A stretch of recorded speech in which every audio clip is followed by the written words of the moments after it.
Welcome, everyone. We are going to give it a couple minutes to wait for the rest of the guests to show up. So thank you for joining on time, nice and early. Hey, Michelle.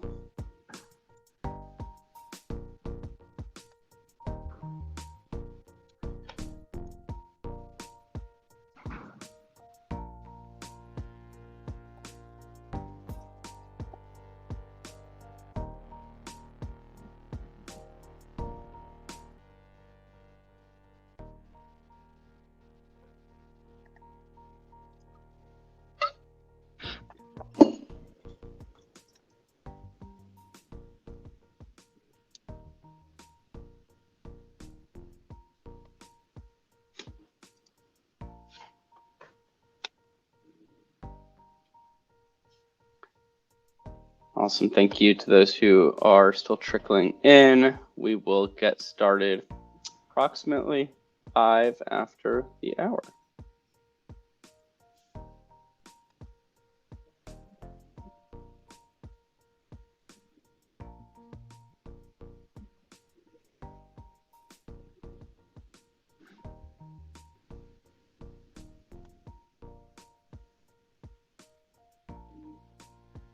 All right, we're going global. Got Amsterdam,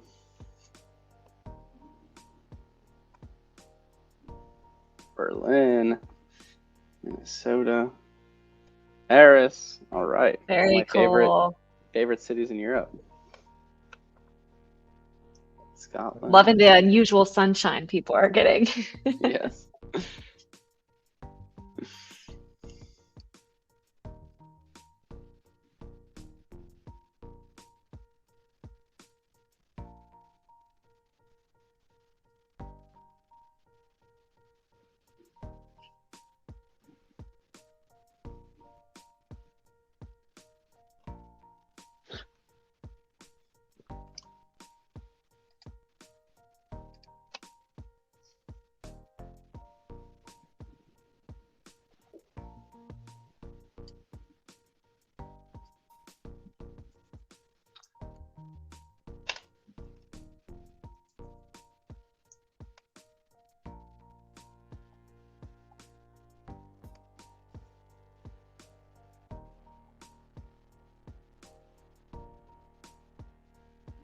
Awesome.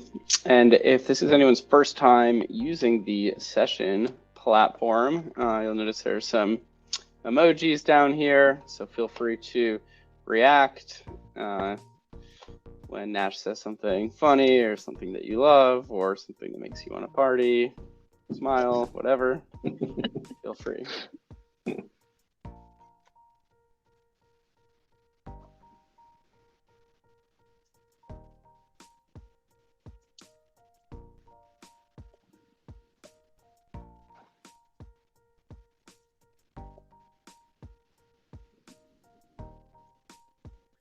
Just give it another couple minutes.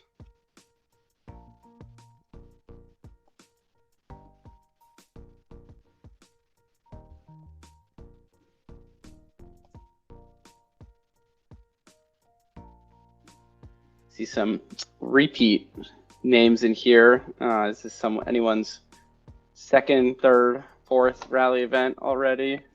A lot of new timers as well.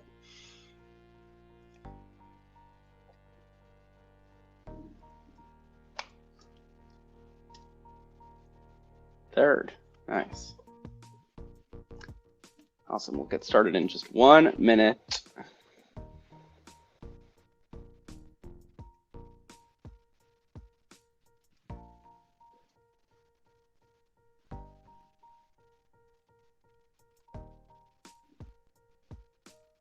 Okay, I think I'll start turning down the fun space music.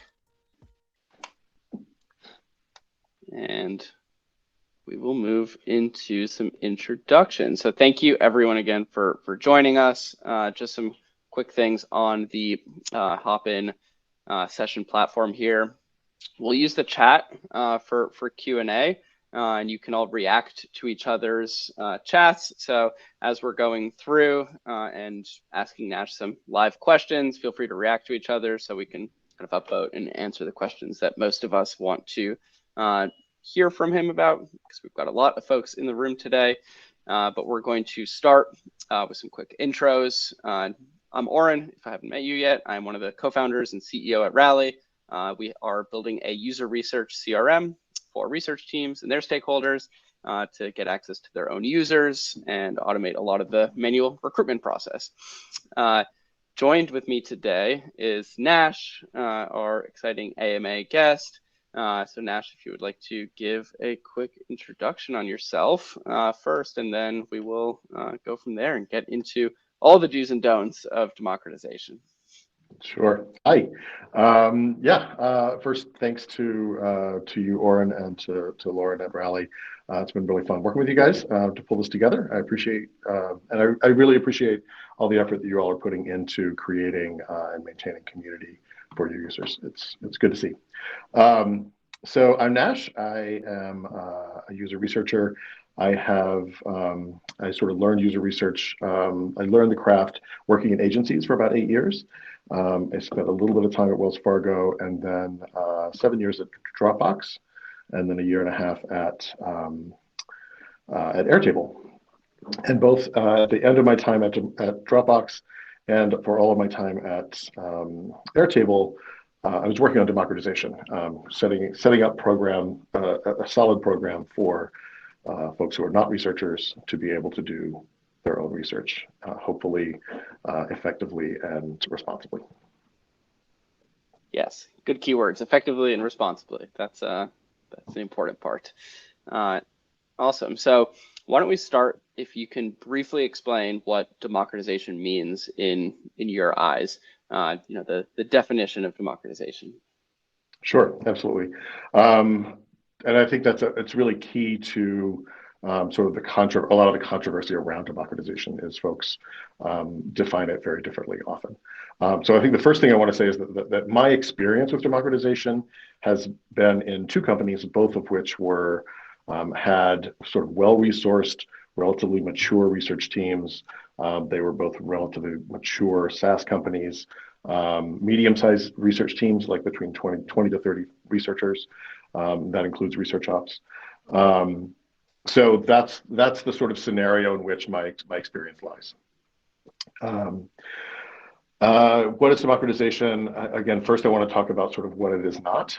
I've seen some folks talk about democratization as what I would call stakeholder engagement, just like having folks observing sessions that are run by researchers, being involved in debriefs and whatnot. That's not what I'm talking about with democratization. That's just best practices for research.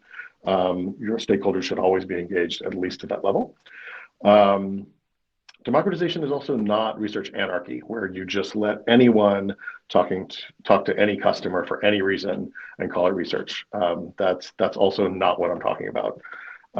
It is also not just another way to sort of try to squeeze more work out of your already overworked researchers. So I think that to do democratization well, you need a really robust program.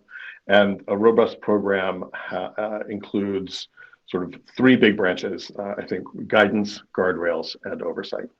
So by guidance, I mean education on basic evaluative research methods and techniques, templates, things to help someone get started. And hopefully those resources are targeted specifically for folks that are dabbling in research as opposed to trying to learn how to be researchers. So I try to make those resources modular, approachable as much as possible, and really targeted on the kind of evaluative research they're going to be doing, and as opposed to try to teach them everything there is to know about research. Guardrails. So being very intentional about what types of research you want your partners to be able to do, what tools they can use, what types of customers they can contact, and all of the sort of processes that go along with that. And then oversight, which is making sure that a researcher is aware of what they're doing, has a chance to review what they're doing, We'll probably talk more about this in a minute, but I believe that usually requires a dedicated resource whose job is to run democratization. And that person should be a researcher. And that oversight, you also want to make sure that sort of multiple checkpoints throughout a project so that you are constantly checking in and being able to make sure that they are doing good work. Mm-hmm. And then the last thing I'll say is I do think that sort of a robust program does require a relatively mature research practice. You're obviously not going to be able to do everything that I've just described if you're a research team of one. That's going to be a different scenario, and there are different ways that you would want to approach democratization, or maybe even not. Yeah, you need a program to be properly resourced. It's not going to be something that you can just sort of tack on as an afterthought. Yeah, awesome. So that's super helpful. First, in defining what democratization is not, giving us some clear guidelines on what one of these robust programs does entail, and then what types of companies might be a good starting point for democratization versus maybe not.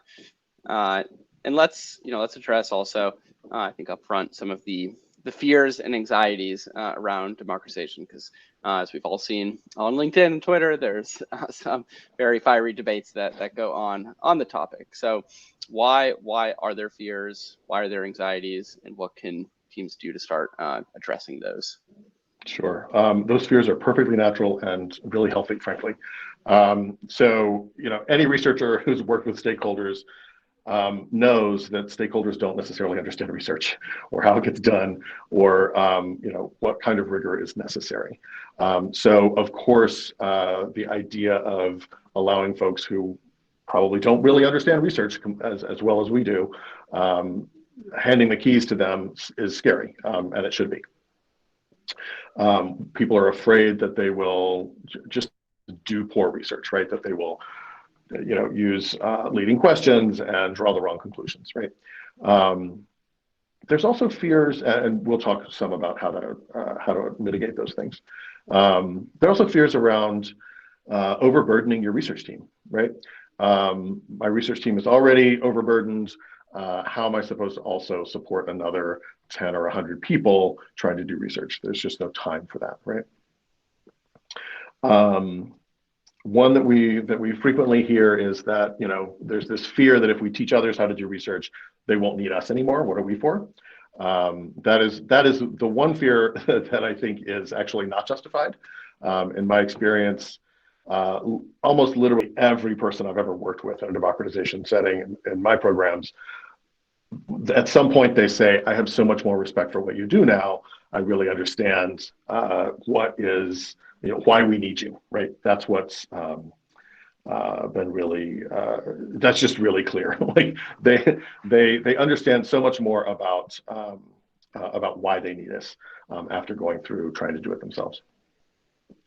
And I do, if you check my LinkedIn, I've got a couple of articles, one of which is about sort of just looking at some common arguments against democratization and some of these answers. So do check that out.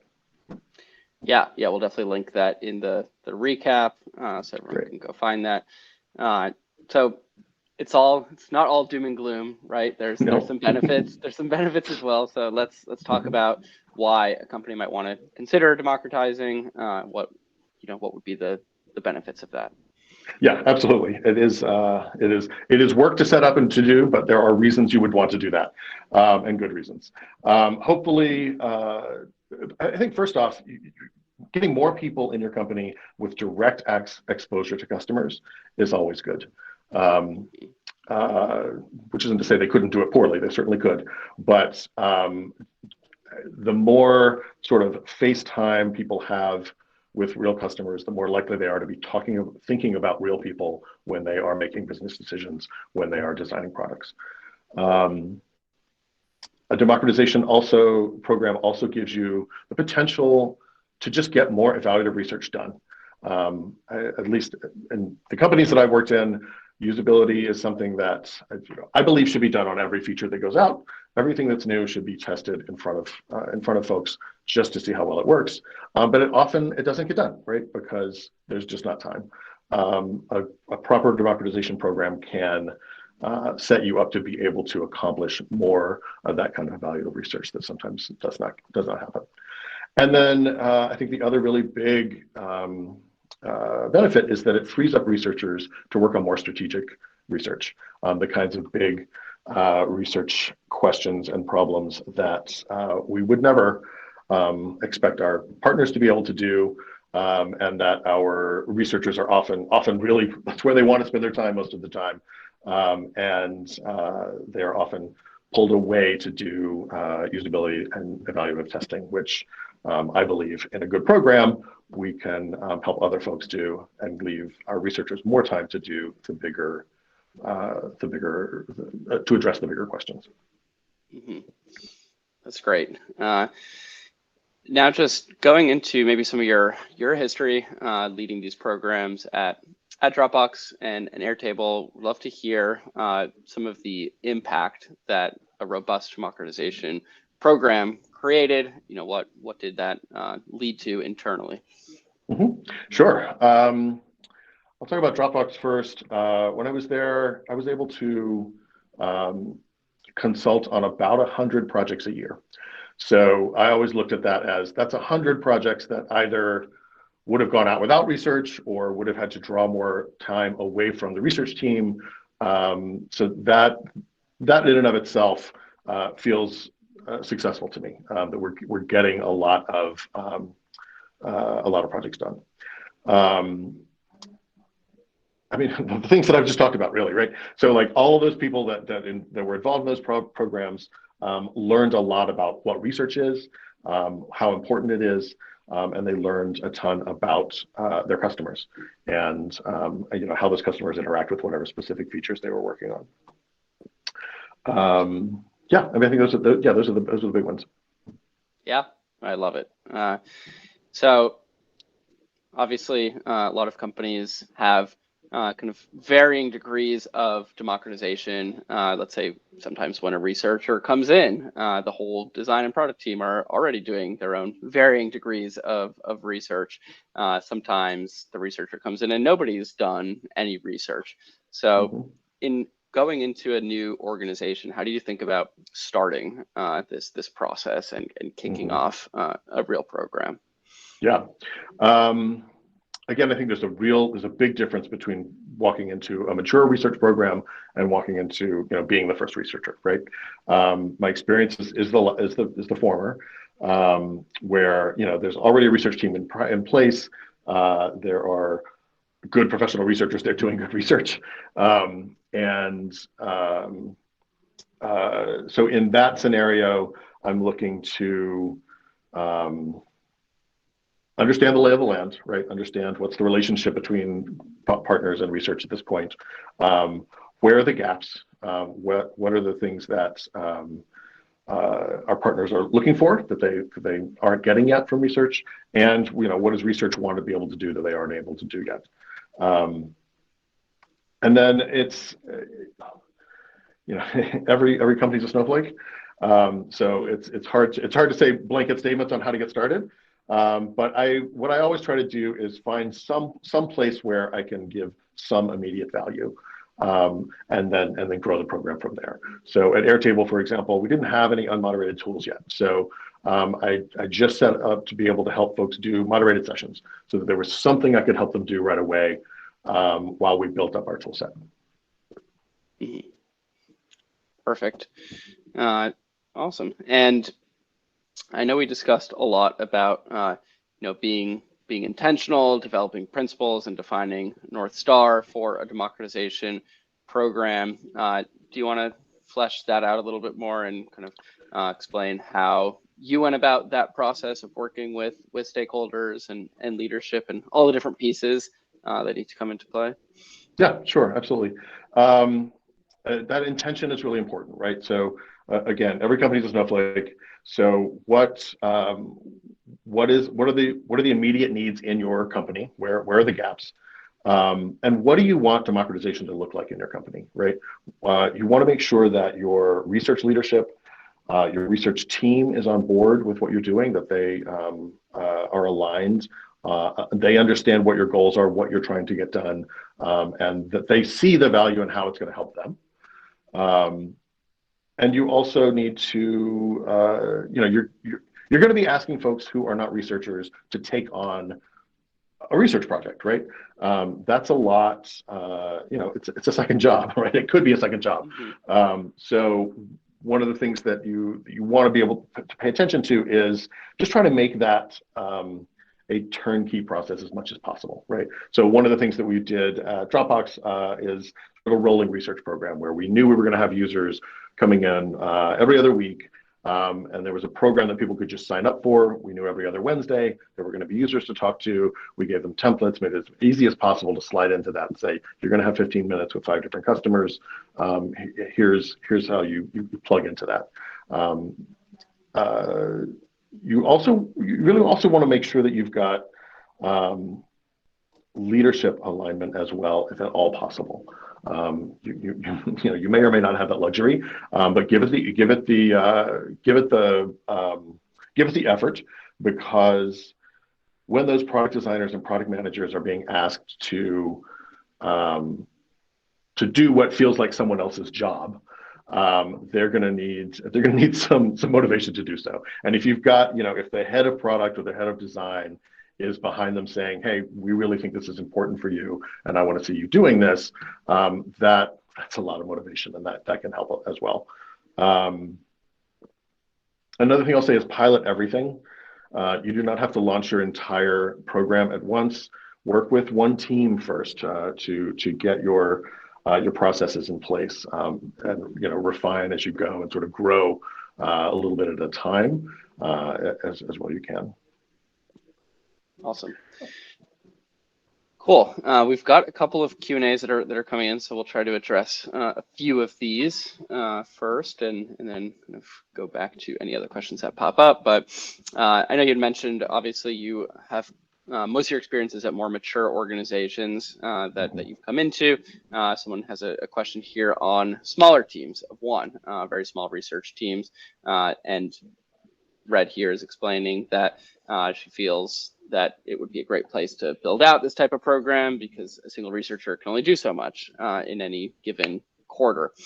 So very curious to get your high-level thoughts on thinking about small research teams on democratizing those types of work. Yeah. I do believe to do this really, really right, you need a person who's dedicated to it specifically, right? If you're only one researcher or there's 2 or 3 researchers on your team, you're probably not going to be able to do that. So in that environment, I mean, you can either try to set aside a chunk of time that you can focus specifically on setting up this program, setting up that education, setting up those guardrails. One way to do it, I think, might be to sort of limit how many projects can be going on at once. Say, we've got slots to help people do 2 or 4 studies this month, right? And people sign up, and you help just to sort of keep the volume down to a manageable level. Again, I haven't done it in that small of a team, but you're going to rely a lot on your research ops, frankly, right? Mm-hmm. It's a big ops question. How do you help these folks understand the tools, the recruiting? How do you get to people? Is there a repository? What are they going to do with their work afterwards? It's a lot, and I don't want to say don't do it as a single researcher, but I would just say look out for not giving it enough attention, because they're real. All those fears that we talked about, they're real, right? People are going to ask leading questions if they don't know how to ask questions, right? And teaching everybody how to do that is a big job. Yeah, no, absolutely. Awesome. So there's another question from Andy here on the fear about cross-functionals doing research. Are they actually doing research, or are they connecting with customers? What is the difference between a PM having a conversation with a customer and a researcher conducting an in-depth interview? And how does that framing change things, if it does at all? Hugely. I think they're very, very different things. So product managers are going to be talking to customers, and they should be talking to customers, and that's fantastic, right? If they are, those sort of more informal conversations are really good for them to build some empathy, to see a real world example of how somebody's using their product, maybe spark some product ideas. But it's not, you don't want to come out of 1 or 3 or even 10 of those casual conversations and make definite product decisions based on what you heard. It's not representative. It's not rigorous.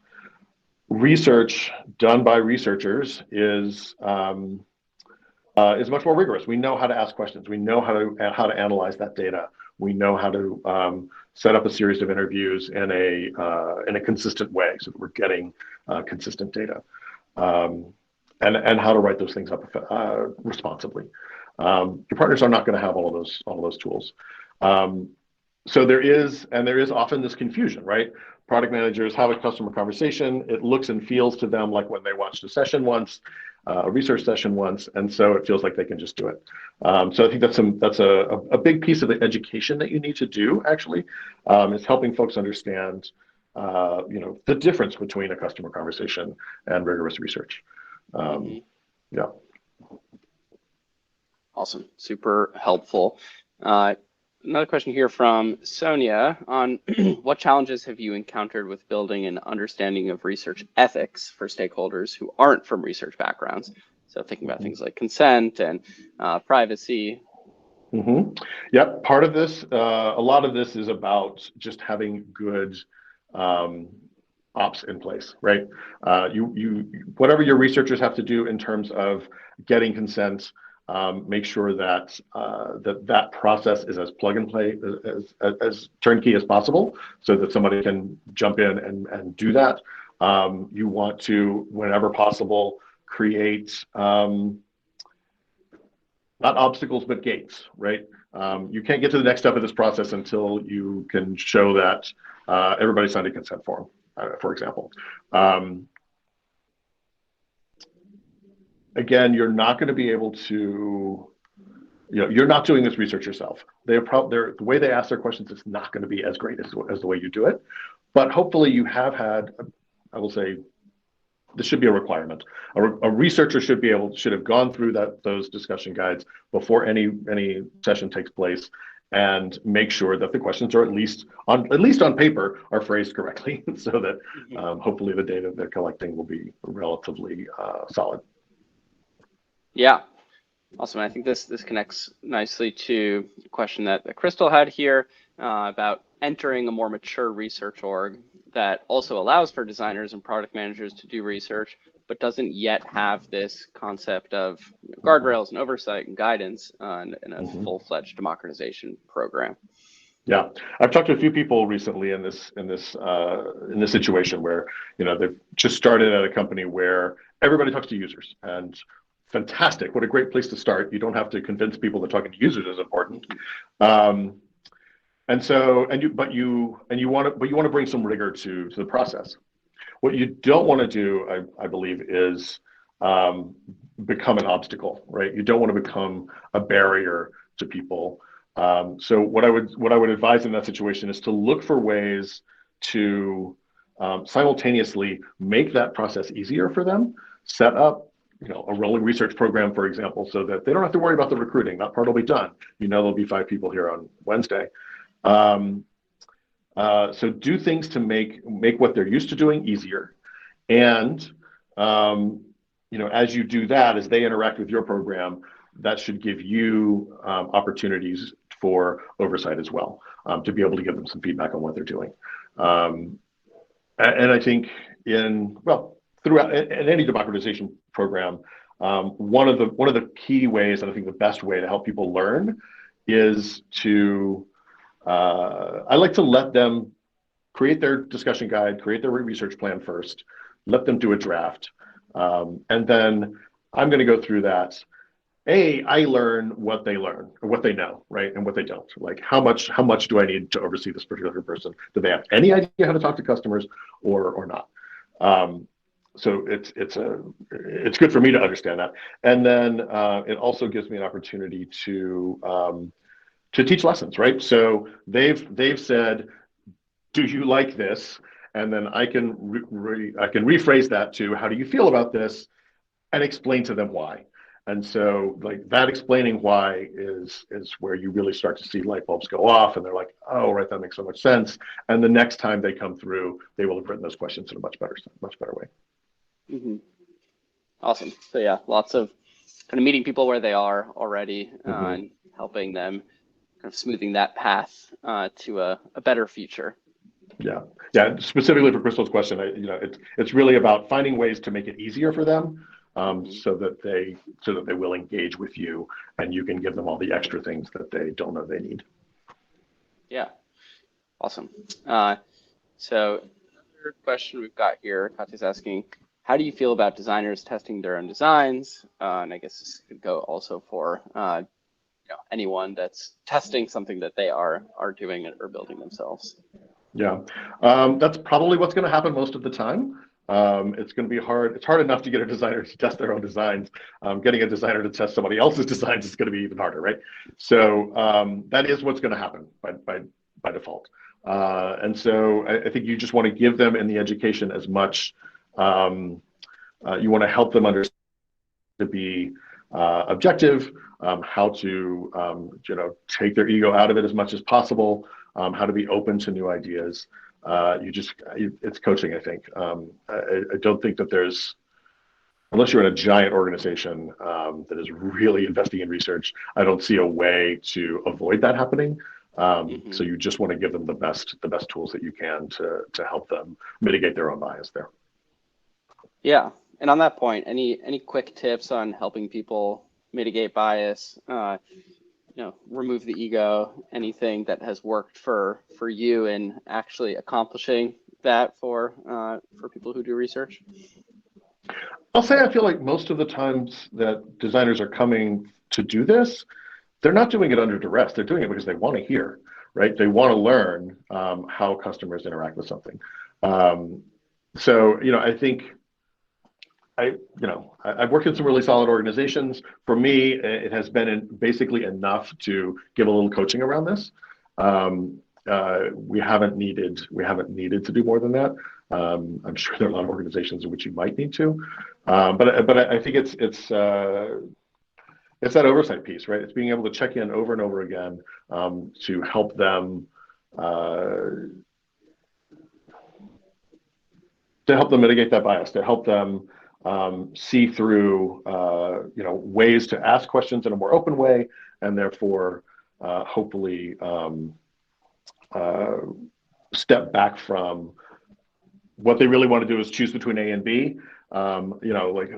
That's one lesson I always give them. I know you're trying to understand between whether you should do A or B, but what you really want to be studying is what are the strengths of A and the strengths of B and the weaknesses of A and the weaknesses of B, so that you can come up with something that will actually be the best option. And so that kind of language, I hope, helps. Yeah, awesome. Just jumping around, since we're on a similar topic here. So why, Jennifer's asking, why are you only talking about evaluative research and democratization? Does it ever make sense for PMs or designers to conduct generative or foundational or discovery type research with a researcher who consults? In my opinion, it is not really ever a good idea to have non-researchers trying to answer those bigger foundational questions.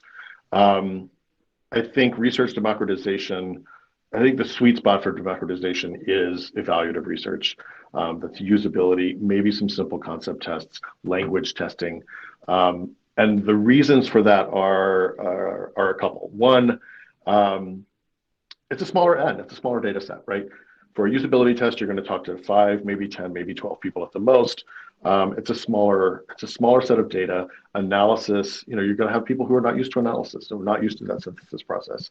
A smaller data set will make that much more approachable, and just, I think, leaves a little bit less room for analysis disaster, right?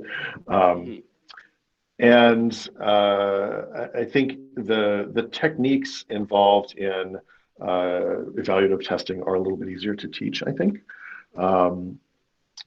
If you're doing generative research, you're probably talking to 40 people or maybe you're trying to set up personas or user journeys or something like that. That's a huge project. Your designers are not going to have 3 months to devote to something like that. And it's going to feel much more sort of tangential to what they do. I want them focused on things that are going to give them immediate benefit, and that are these sort of bite-sized projects that are that they will have time to do, that they will have, that you can help them have the expertise to do. I think limiting to evaluative research is just much safer and more achievable, frankly, for you, for your researchers, and for your partners. Great perspective. Awesome. So Michelle here has a question going back to something you mentioned earlier about research ops and partnering with ops to support democratization. Where does ops fit into the whole picture? And what are the best ways to partner? Yeah, research ops is your best friend if you were running democratization. Actually, frankly, if you're a researcher, research ops is your best friend. But particularly in this scenario, ops is really important, right? Ops often is doing recruiting, or at least setting up the mechanisms for recruiting. And if you're suddenly going to expand the pool of people that are doing research, then you're exponentially expanding the pool of participants that are needed. You're making a lot of work for research ops. So you want to make sure that you are not overwhelming them, just like we don't want to overwhelm our researchers. So work very closely with your ops partners. There have even been at both Dropbox and at Airtable, there was some talk of having me even sort of sit in the ops world as opposed to the research world, just organizationally. And I did, in fact, report to Kayla for a while at Airtable, who was our ops manager. And I think that is fine. I think you are going to be working very closely with them. It's really good to have a strong relationship with them. But I also really think it's important that a researcher takes on this job. I don't think that this is a job for, say, a research ops person who wants to move into research. I think because you really want a lot of experience already sitting with users so that you can help coach folks through the education of sort of how to do this in an effective, responsible way. Mm-hmm. Yeah, no, definitely helpful to hear kind of the crossover and hybrid nature of the role as a democratization lead between research and research ops. Have there been any tactical programs or processes that you've set up that with Kayla, with research ops to better enable non-researchers to take advantage of the democratization process? Mm-hmm. I think those rolling research programs are sort of the prime example here, right? Work with ops to set up something where you're going to be able to have certain types of users on a regular cadence, and to help build that out. So it lowers the burden on them. Every time there's hopefully you're able to do some sort of a generic recruit that they just know they need to do every 2 weeks or every month or whatever it is, without having to do new screeners every time, and reach out to new populations every time. And just the mechanics of how a program like that works. We used to do these in person. They're probably all online now, but just like, having somebody from ops who knows how to set that up, deal with the calendaring and the scheduling, which a partner may not be as adept at, or may be much harder for them to do. Mm-hmm. Wonderful. One more question here, going back earlier into the chat. Kyle asked here, what is something you learned the hard way in your experiences? Or a time where maybe things didn't go so well. Yeah. Well, honestly, the first thing that comes to mind is the difference between doing this in Dropbox and at Airtable. And the big difference that I sort of foresaw but didn't realize just how difficult it would be is in recruiting, right? Dropbox had 600 million users at the time, right? Any random panel would have Dropbox users in it, and so recruiting was not a big deal. At Airtable, it was a much smaller user population. Most of the folks wanted to talk to enterprise customers, which were much harder to get to. We had to go through CSMs to get to them. Think a lot about your product environment, who the users are you need to reach. Are there enough of them that you won't overburden them? Are they reachable? That sort of thing. I think democratization at Airtable took a lot longer to get off the ground because it was just much harder to solve that recruiting piece. The other thing that comes to mind is write-ups. So as researchers, we focus a lot on what we produce, whether that's a deck or a report at the end of a project. But your partners, the partners I found often they're trying to answer a very specific design problem.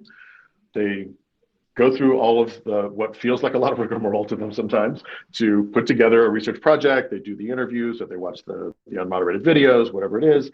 And then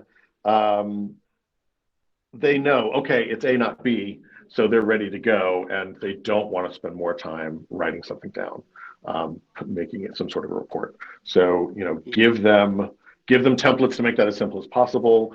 Help them understand that it doesn't need to look like what a researcher would produce, but you do need to have some record of what you did and who you talked to and what you learned out of it.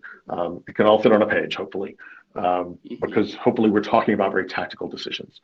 But the way that I tell them to think about that is somebody new is going to join your team in 6 weeks.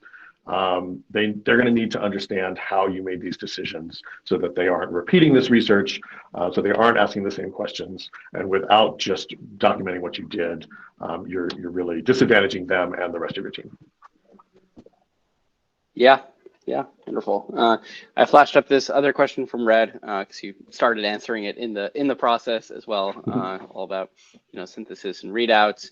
So yeah, if there's anything else you want to add, Red here says that they've seen a lot of progress with democratization, particularly with designers where they could be trained on planning and the facilitation, but then it falls short at synthesis and readouts. I think to your point, people just want to go make the decision and continue on with their day. So anything else tactical that you've put in place to help people really make sure they close the loop on the research you're doing? Yeah, I think two pieces. One is the synthesis and the analysis itself. It's a hard thing to teach, right? But you want to give them, at the very least, frameworks to think about it. I would talk to them about, make sure that you're doing it in a methodical way. Either you look at how every single participant answered each question together, or you go through every transcript and just make sure that you are not relying just on your memory, of course.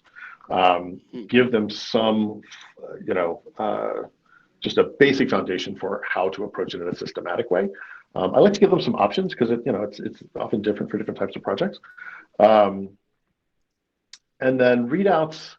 Honestly, it's something I haven't really been very involved with. I have not expected them to do wider readouts. I assume that they are communicating with their team about it, or they wouldn't be bothering. And I'll be honest, it's not like I'm sitting in and watching them do presentations. I suspect they probably aren't doing presentations, and I think that's fine. They figured out the answer to the question. At the very least, hopefully they have documented how they came to that decision and shared that decision with their team. I don't think that's for these tactical projects, I don't think that they necessarily need a 45-slide deck to share with folks. It's just less important. Yeah. Awesome. So we've got another question here from Megan, all about PMs, product people, the other stakeholders. So these folks are often coming from an entirely different philosophy and mindset with regards to research from UXers, the books they read, the thought leaders they follow, stress, talking to customers, staying close to customer, but those voices rarely include researchers or research rigor in the conversation. It's just more of a binary, like talk to users. So have you encountered this? If so, how did you bridge the gap and bridge those different understandings? Yeah, definitely have encountered it. And as I was saying before, it's really, it's about helping them understand the difference, right? I think there's a lot of value in them actually talking to customers. I think that's fantastic, and I don't want to get in the way of that. But I also want to make sure that they are not drawing the wrong conclusions from those conversations. So, one, I think a democratization program can help, because if you've got somebody on that person's team that has gone through this and has seen the difference in the rigor, they'll be able to communicate that. But I think the shorthand that I usually use is, what you're learning in those conversations is valuable, but it's anecdotal. It is not something that you want to use. It is not adequate data to make product decisions. It's great for sparking ideas, developing empathy, just seeing how people use something in the real world. But it is not. It's not about making product decisions. If you come out of something like that with something that you feel really strongly about, let's look at maybe doing some actual research to help reinforce what you think you've heard. Let's make sure that we're talking to a different type of user to make sure that that actually holds true for them too. So it's about helping them understand the difference and hopefully not getting in the way. I do also, like when I do educational materials, I'll do like one of those documents is always, this is what a discussion guide looks like. And these are the different stages of that. But I also do a separate one, like these are sort of interview techniques for evaluative research. But I do a separate document as well that is just like for getting more out of your conversations with customers. So it takes, it helps them think about asking non-leading questions, but doesn't go into necessarily all the rigor around, how to compare two different designs, for example. Again, I think you can help folks do a better job of those customer conversations, and at the same time help them understand why they are not research. Awesome, super helpful. There were a few questions before on research anarchy. And that, I think that stuck with people when you use that word. And a few questions like this came in the Q&A beforehand as well on how do you rein in product or design team that is used to conducting this scrappy research relatively autonomously and pulling it back into a more healthy model. Start with ways to help them, right? Don't start with barriers. So put together a rolling research program if that's appropriate in your organization and for your product and users. That's a great way to do this. Give them some infrastructure that they can plug into so that you are helping them continue the work that they do and up level, as opposed to telling them they can't do it anymore or that they have to jump through 35 hoops in order to do it. Look for ways to make things easier for them and up level at the same time. So meet them where they are. It's wonderful that they're already talking to users. It's fantastic. And so you want to not discourage it, but just help them do a better job of it. Yeah. Offer to look at their, their discussion guides or whatever it is. Like, give them as much concrete feedback on specific things that they're doing as possible. And then they will learn that you know that more about this than they do, and that they will come back to you in the future. They'll be motivated to do that. Yeah. Awesome. So another topic. So you mentioned, of course, that the best way to run a democratization program is to have a dedicated resource like yourself to spearhead it, take that also weight off of the other researchers' shoulders so that they can focus on the strategic research that they're doing.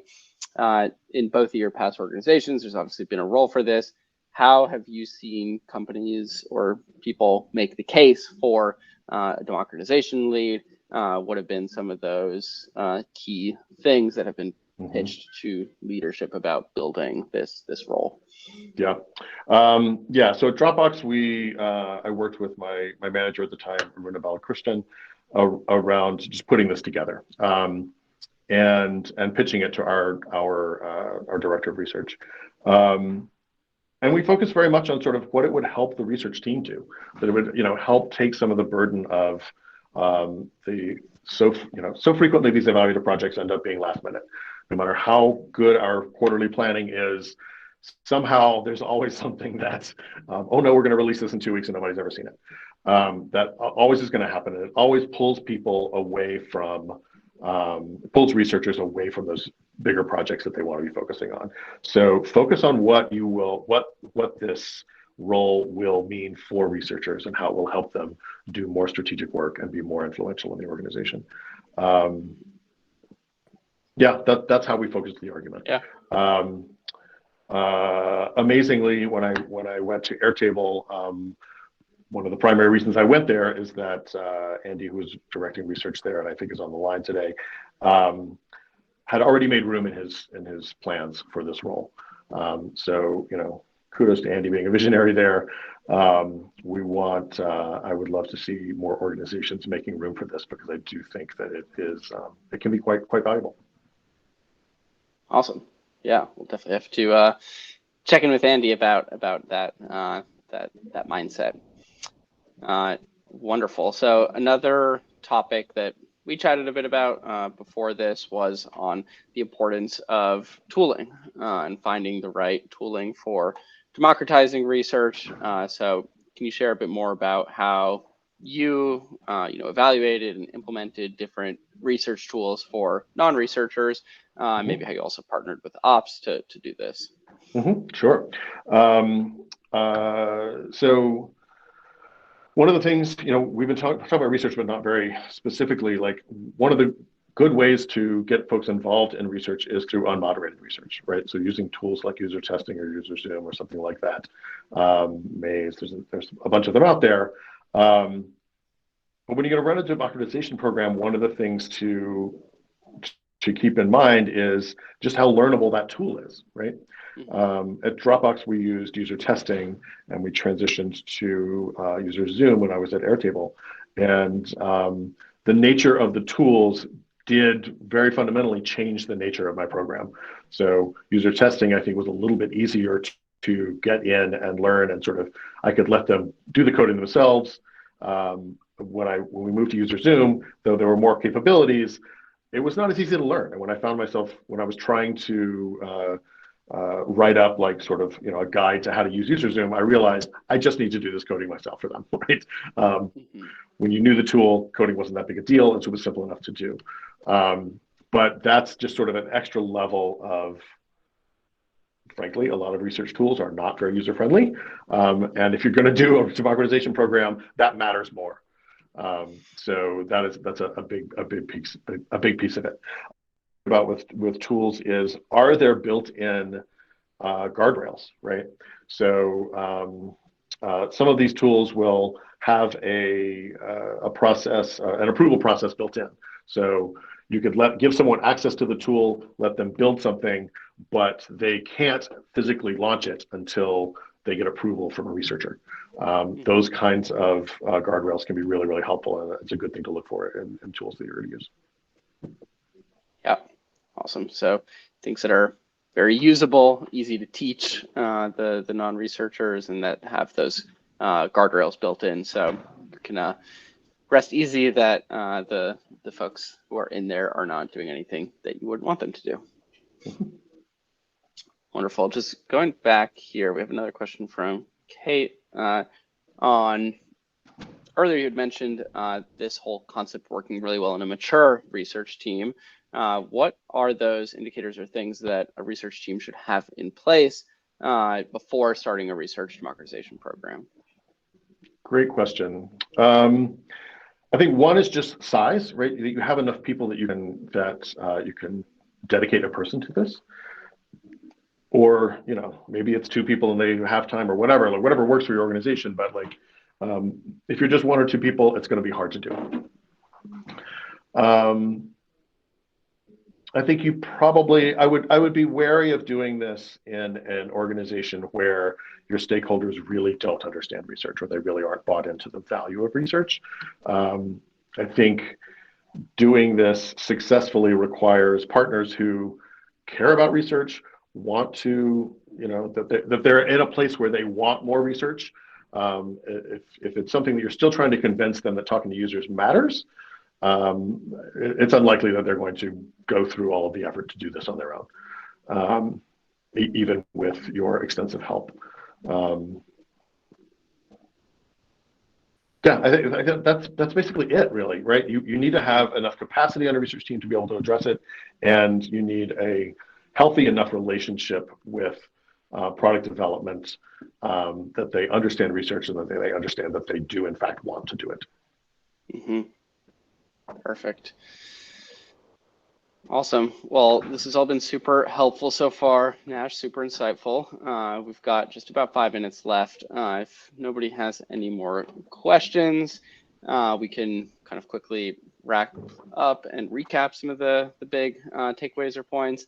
For everyone who's watching this AMA, Nash, what is one thing you would want them to leave with and really internalize as they start thinking about democratization in their own organizations? It's not something to be taken on lightly. It requires a lot of attention, hopefully a dedicated person. And that in that scenario, if it is well resourced, it does not have to be so terrifying. Research anarchy would, in fact, lead to bad product decisions. That's not what we're looking for. That's not what we're talking about when we say when I say democratization. Yeah. So what is the opposite of research anarchy then? What's the dream state? The dream state is you have repeatable processes in place that people can plug into. You want to make research as easy as possible for folks to dip into and to succeed at. And if you have that, if they are actually doing it, I don't think you have to worry about them not getting something out of it. They always get so much out of talking to users. So just helping them be responsible about it and effective about it is what will create more demand and a more just a robust research practice that sort of spreads throughout your organization. Mm-hmm. Wonderful. Awesome. Well, yeah, Olga here is asking if there's any books on the subject that could be helpful here. I know, Nash, you've written a couple of helpful articles, even guest writing a chapter in Riley's recent ebook. So we can share those resources. Yes, Nash is an industry leader, so if there isn't a book, you should write it. But anything else that you can recommend in terms of reading? I have never read a book on democratization. I've written a few articles, and I can recommend Riley's ebook, the chapter on democratization there. But unfortunately, I do not know of them if they exist. Perfect. No worries. Awesome. Well, yeah, thank you, everyone. We will share a recap with you all in the next couple of days, and we'll include those links to the different articles that Nash has written on the topic, and include Nash's LinkedIn as well. I'm sure he's open to connecting with everyone that wants to talk about this. And thank you all for being such amazing guests. Yes, please. Thank you all so much for coming. I really appreciate it, and thanks again to Riley for setting this up. Yeah, thank you to Lauren for making all this happen, as always. The magician behind the curtain. Well, thank you, everyone.